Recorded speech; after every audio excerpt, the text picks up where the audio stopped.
اعظم عمران خان آج انہوں نے جو تقریر کی اس میں عوام کو انہوں نے بہت ساری خوشخبریاں سنائی ہیں. اب تک تو وہ کوئی خوشخبری سنا نہیں رہے تھے اور انہوں نے کوئی بھی ایسا کام نہیں کیا جسے ہم خوشخبری کہہ سکیں.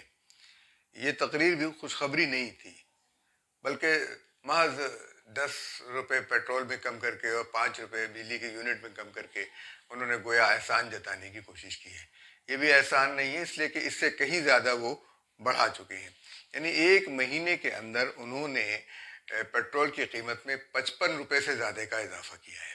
اب اس کے اندر سے اگر وہ 10 روپے منفی کر لیتے ہیں تو کوئی فرق نہیں پڑا. عوام کی جیب پر ویسے ہی بوجھ ہے اور جو کرایوں میں اضافہ ہو گیا ہے وہ ممکن نہیں ہے کہ اس کو واپس لیا جا سکے. اور رینٹ یعنی کنٹرول ریٹ کنٹرول کی کوئی ادارہ کام نہیں کر رہا کسی جگہ بھی. اگر وفاقی حکومت چاہے تو ہر صوبے میں جو پرائس کنٹرول کمیٹی جو ہے وہ کام کر سکتی ہے. کہیں بھی پرائس کنٹرول کمیٹی کام نہیں کر رہی بشمول اسلام آباد یعنی عین عمران خان کی ناک کے نیچے. ظاہر ہے جب سی ڈی اے کا ادارہ خود ان کے کہے پر غیر قانونی اقدامات کرے گا.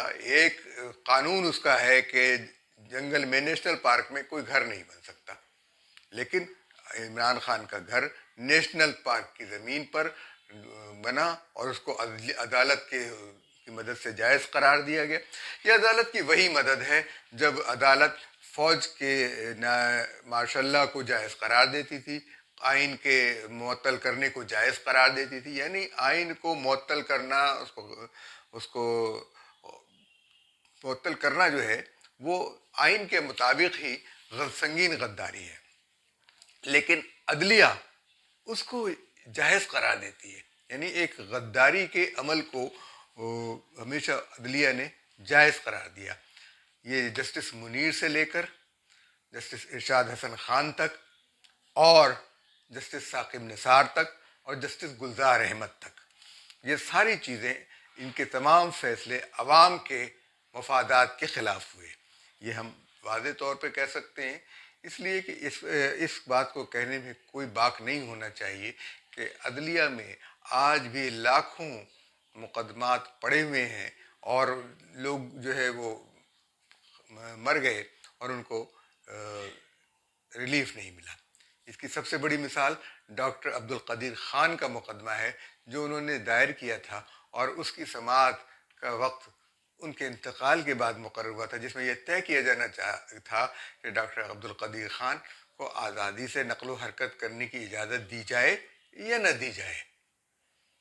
لیکن اس سے پہلے ہی وہ ان کی روح قفس انصری سے آزاد ہو چکی تھی اور وہ اب کسی کے پابند نہیں ہیں. اب وہ جہاں چاہیں گھوم سکتے ہیں, پھر سکتے ہیں. ان کی روح جو ہے اللہ تعالیٰ نے عالم برزخ میں رکھی ہے.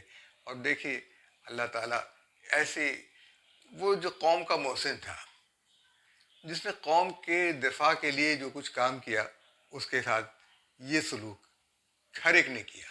پرویز مشرف نے کیا, پیپلز پارٹی کی حکومت نے اس کو برقرار رکھا, مسلم لیگ نون کی حکومت نے اس کو برقرار رکھا اور پی ٹی آئی نے اس کو برقرار رکھا. کسی نے ڈاکٹر عبدالقدیر خان کو ان کا جو مقام تھا وہ نہیں دیا. بہرحال ہم بحیثیت مجموعی ایک احسان فراموش قوم ہیں اور ہمیں افسوس ہوتا ہے کہ ہمارے ساتھ کیا سلوک ہو رہا ہے. بہرحال لیکن یہ جو ایسا نہ کرتے تو ایسا نہ ہوتا.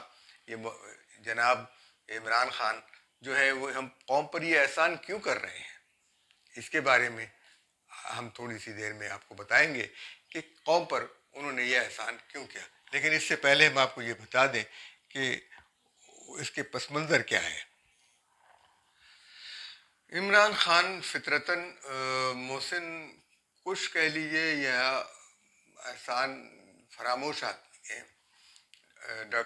یہ ان کے ساتھ سب سے پہلے جو احسان کیا تھا حامد خان نے کیا تھا, جو ان کی سیاسی جماعت کو انہوں نے 20 سال جو ہے وہ پروان چڑھایا اور اس کو اس قابل بنایا کہ وہ قابل ذکر ہو سکے. یہ بالکل اسی طرح سے ہے کہ ایک ایک شارجہ میں جاوید میاں نے ایک چھکا لگا کر جو ہے وہ میچ جتوا دیا تھا.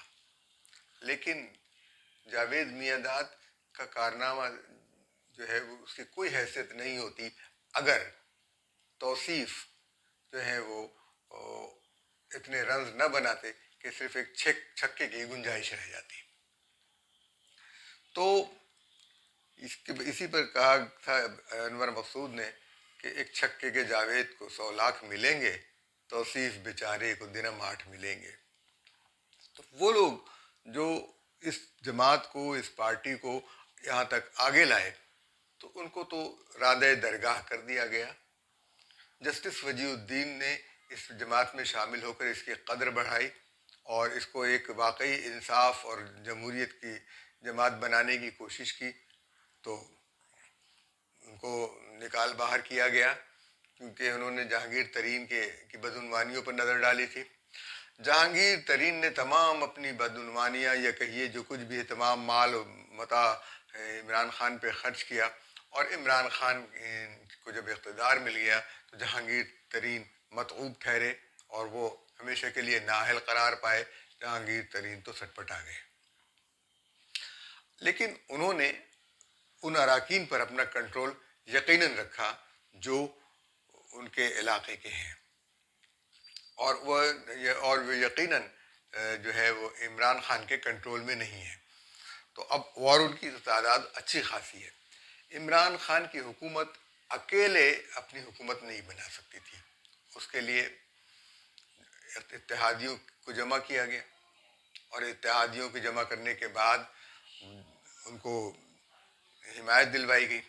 لیکن عمران خان کی حکومت نے ان اتحادیوں کو وزارت میں بہت کم حصہ دیا، اور نہ صرف وزارت میں کم حصہ دیا بلکہ منتخب اراکین کو وزارتوں میں اختیار نہیں دیا، اور ان کی جگہ غیر منتخب اور غیر ملکی شہریت رکھنے والے لوگوں کو لا کر مسلط کر دیا.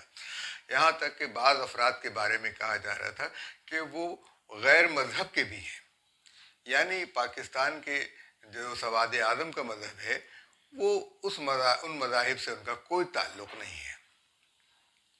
تو وہ یعنی جو تینوں چاروں مسالک ہیں ان مسالک میں سے کسی میں سے ان لوگوں کا تعلق نہیں، بلکہ اس کے مخالف مذاہب کے لوگ تھے. تو یہ بہرحال یہ بھی ہے. اچھا، ہمیں تو یہ حیرت تھی کہ وہ جو جن کے کندھے پر یہ سوار ہو کر آئے ہیں اور جن کا بار بار شیخ رشید صاحب حوالہ دیتے ہیں، اور جن کی دھمکی دی انہوں نے کہ اگر شیخ رشید اگر یہ عدم اعتماد کی تحریک لائی گئی تو ماشاء اللہ آ جائے گا، اور 1977 کا حوالہ دیا گیا. 1977 میں عدم اعتماد کی تحریک تھی یا نہیں تھی، شیخ رشید صاحب زیادہ بہتر جانتے ہیں. وہ دوبارہ انتخابات کی تحریک تھی، الیکشن دوبارہ کروانے کی تحریک تھی، دھاندلی کے الزامات کی تھی، اور جس پر کہا یہ جاتا ہے کہ بھٹو صاحب ایک حد تک رضامند ہو گئے تھے. لیکن اور پھر لائن کٹ گئی. پروفیسر خورشید صاحب نے کہا، پھر ماشاء اللہ لگ گیا، کوثر نیازی نے لکھا، اور پھر لائن کٹ گئی. تو اس طرح کی بہت ساری چیزیں ہیں. عمران خان کی جو تقریر ہے اس بات کی علامت ہے کہ وہ یہ تسلیم کر رہے ہیں کہ ان کے خلاف عدم اعتماد کے امکانات بڑھ گئے ہیں. جہانگیر ترین سے انہوں نے رابطہ کرنے کی کوشش کی. کہتے ہیں واللہ علم بالصواب، کیونکہ بھائی اب تو وہ ان کے بارے میں کچھ کہا جائے تو وہ فوراً جو ہے وہ اپنے قوانین کا پٹارا لے کر چلے آتے ہیں کہ بھائی یہ جھوٹ بولا، یہ سچ بولا. حالانکہ ان کے وزراء جو ہے وہ یاوہ گوئی سے باز نہیں آتے. جو زبان استعمال کرتے ہیں، جو لوگوں کے بارے میں یہ کہتے ہیں، اگر یہ نہ کہتے تو شاید یہ عدم اعتماد کی تحریک کے لیے اپوزیشن کو اتنی ہمت نہ ہوتی. پیپلز پارٹی جو 2-3 سالوں میں اپنی کارکردگی کی وجہ سے سیاسی منظر سے غائب ہونے لگی تھی اور اس کا وجود جو ہے وہ سندھ میں بھی کمزور پڑنے لگا تھا. لیکن پی ٹی آئی کی حماقتوں اور الزامات کی وجہ سے وہ اب دوبارہ زندہ ہو گئی ہے. بالکل لوگوں نے یہ کہنا شروع کر دیا کہ پی ٹی آئی سے بہتر پیپلز پارٹی ہے. اور یہی وجہ ہے کہ بلاول کو جو ہے وہ اپنی سیاسی اثاثوں کو سیکیور کر رہے ہیں, اپنی سیاسی چیزوں کو بچا رہے ہیں, اور وہ بچاتے ہوئے آگے بڑھ رہے ہیں. اور بلاول جو ہے یہ بڑھتے ہوئے آگے بڑھتے ہوئے یقیناً پنجاب تک جائیں گے, اور جو یعنی جنوبی پنجاب ہے اس کے اندر وہ اپنے اثر و رسوخ استعمال کریں گے, اور بہت سارے دوسرے علاقوں میں جہاں پر پی ٹی آئی کا زور ہے وہاں پر پیپلز پارٹی اپنا اثر و رسوخ جو ہے وہ بحال کرے گی. اس لیے کہ پی ٹی آئی میں زیادہ تر وہ لوگ جو پیپلز پارٹی میں تھے آئے ہیں. افضل چند اس کی ایک بہت بڑی مثال ہے, جو واپس پیپلز پارٹی میں آنا چاہتے ہیں. انہوں نے ابھی جواب میں یعنی پی ٹی آئی کے لانگ مارچ پر جو سندھ حکومت کے خلاف کیا جا رہا ہے اور تنقید کی ہے کہ حکومتیں لانگ مارچ نہیں کرتی ہیں, آپ بڑی حکومت ہیں, آپ کے پاس بہت سارے اختیارات ہیں. لیکن اصل بات یہ ہے کہ عمران خان اس بات سے ناواقف ہیں کہ شاہ محمود قریشی کے اندر وزیر اعظم بننے کا جذبہ جو ہے وہ بالکل موجزن ہے, اور اس کے لیے وہ نہایت خاموشی سے کام کر رہے ہیں. اور ان کے لیے یہ موقع بہت جو ہے وہ سنہری ہے کہ وہ اس لانگ مارچ کی قیادت کریں, اور انہوں نے اس موقع کو ضائع نہیں ہونے دیا, اور وہ اب بطور وزیر اعظم اپنے آپ کو منوانا چاہتے ہیں, ایک آپشن کے طور پر لوگوں کے سامنے دینا چاہتے ہیں. اور عمران خان نے ان کی وزارت کو انعام نہ دے کر, جس پر وہ برہم ہیں اور اس کی شکایت بھی کی, تو یہ اس موقع کا فائدہ اٹھایا ہے. یہ عمران خان نے خود ہی اپنے پاؤں پہ کلاڑی مار لی ہے. اب اس کو کیا کیا جائے کہ وہ نواز شریف یا آصف علی زرداری ان کے لیے اتنے خطرناک نہیں ہیں جتنے خطرناک شاہ محمود قریشی ثابت ہوں گے. عمران خان کے نے جو ہے وہ ڈیمز کے بارے میں کہا کہ جی ڈیمز نہیں بنائے, پچھلی حکومتوں نے نہیں بنائے. ارے صاحب, پچھلی حکومتوں کی تو آپ ایک تسلسل ہیں. آپ کی حکومت میں پچھلی حکومت کے جتنے بھی ان کاموں کے ذمہ دار ہیں وہ موجود ہیں. وفاقی وزیر پانی و بجلی عمر ایوب پچھلی حکومت میں بھی یہی تھے, پرویز مشرف کی حکومت میں بھی ان کے پاس کچھ نہ کچھ تھا. تو ڈیم نہ بنانے کے ذمہ دار تو وہ ہیں. آپ ان ذمہ داروں کو تو آپ اپنے ساتھ لیے پھر رہے ہیں. وہ بھی کہہ رہے ہیں پچھلی حکومت نے نہیں کیا, تو پچھلی حکومت تو یہی خود لوگ تھے. یہ فواد چودھری پچھلی حکومت تھے. جتنے بھی آپ کے پاس جو مانگے تانگے کے ہیں وہ سب پچھلی حکومت ہیں. اور جو آپ نے شہزاد اکبر جیسے لوگ لائے جن کو آپ کو نکالنا پڑا کہ وہ کچھ نہیں کر سکے. اسی طریقے سے آپ کو بہتر یہ ہے کہ اس وقت آپ خارجہ پالیسی کے نام پر جو کہتے ہیں آزاد خارجہ پالیسی, تو آزاد خارجہ پالیسی کا تو سب سے بڑا اصول یہ ہے کہ آپ معید یوسف کو نکال باہر کریں, جو امریکی جاسوسی ادارے کا ملازم اور یہاں آپ کی حکومت میں امریکہ کی ایک علامت ہے, امریکی نمائندے کی علامت ہے. آپ جو ہیں وہ چین کو, اسی وجہ سے آپ سے چین کا اعتماد ختم ہوا ہے کہ آپ نے سی پیک کا جو منصوبہ تھا وہ پاکستان کے حق میں تھا. خارجہ پالیسی کا اصول یہ ہونا چاہیے کہ پاکستان کے مفاد میں ہو, جو پاکستان کے مفاد میں ہو اس کے. اور آپ نے سب سے پہلا کام یہ کیا, یہ ابھی نندن والا معاملہ تھا. ابھی نندن کا معاملہ, ابھی نندن کو گرفتار کر کے رکھا رہنا چاہیے تھا, اسے جنگی قیدی بنانا چاہیے تھا. اور جب تک دنیا کے 10 ممالک آپ سے آ کے یہ نہ کہتے کہ اس کو رہا کر دو, تو آپ رہا نہ کرتے. کوئی نہ کوئی شرائط بنواتے, بھارت سے کوئی معاہدہ کرواتے, کوئی اور چیز کرواتے, دنیا سے کہتے کہ اس سے بھارت سے کہو کہ یہ معاہدہ لکھ کے دے, یہ تحریر کر کے دے کہ آئندہ وہ ایسا نہیں کرے گا, آئندہ وہ اس طرح کی. لیکن آپ تو خیر سگالی اور خود سگالی اور کے زور میں آپ نے ان کو واپس کر دیا. بات یہ ہے ابھی نندن کے علاوہ جو دوسرا کلبھوشن, اس کو پھانسی نہیں دیا، اس کے لیے آپ عالمی عدالت میں چلے گئے۔ عالمی عدالت میں جانے کا لوگوں نے کہا کہ جو عالمی عدالت انصاف کو ہم نہیں مانتے کہ ہمارے دائرۂ کار میں ہے، یہ اس کا دائرۂ کار میں نہیں ہے، ہم نہیں مانتے۔ اور جب آپ یعنی آپ یہ سوچیں کہ عالمی عدالت انصاف کو امریکہ نہیں مانتا، تو آپ کیوں مان رہے ہیں؟ عالمی عدالت انصاف کے خلاف میں آپ امریکہ کے خلاف کوئی مقدمہ لے کے نہیں جاتے، کیونکہ امریکہ کہے گا ہم اس عدالت انصاف کو مانتے ہی نہیں، تسلیم ہی نہیں کرتے۔ یہ آپ کی خارجہ پالیسی ہے۔ آپ آپ کی خارجہ پالیسی امریکہ کے پہ چل رہی ہے۔ یہ میں ماننے سے انکار کرتا ہوں کہ آپ کوئی آزاد خارجہ پالیسی آپ کی ہے، اور آپ نے جو کچھ کہا آزاد، یہ ہمیں نقشے نہ بنائے۔ آپ کی خارجہ پالیسی کا عالم یہ ہے کہ روس اور یوکرین میں جنگ چھڑنے والی تھی اور آپ وہاں پہنچ گئے۔ دنیا میں بڑے بڑے ممالک جو ہے وہ حالات دیکھتے ہیں اور نہیں آتے۔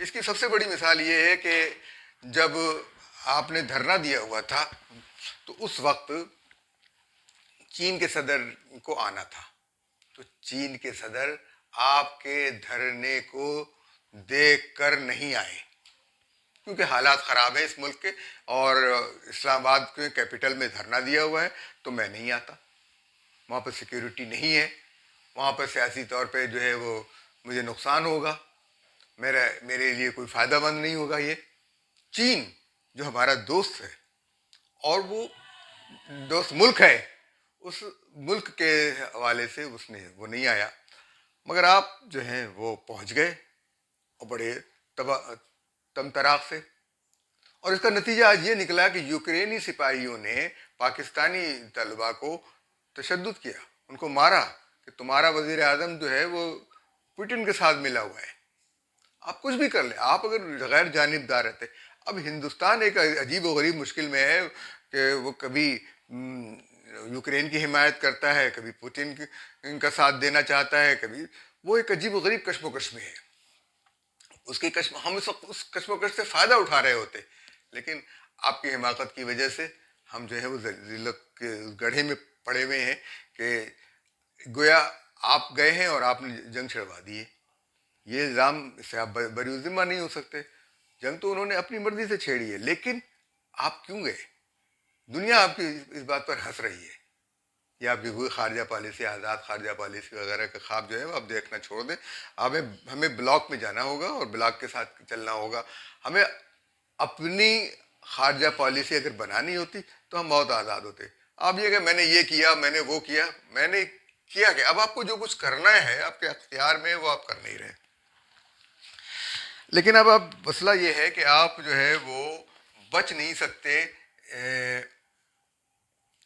عدم اعتماد سے۔ یہ میں آپ کو بتاتا ہوں کس طرح۔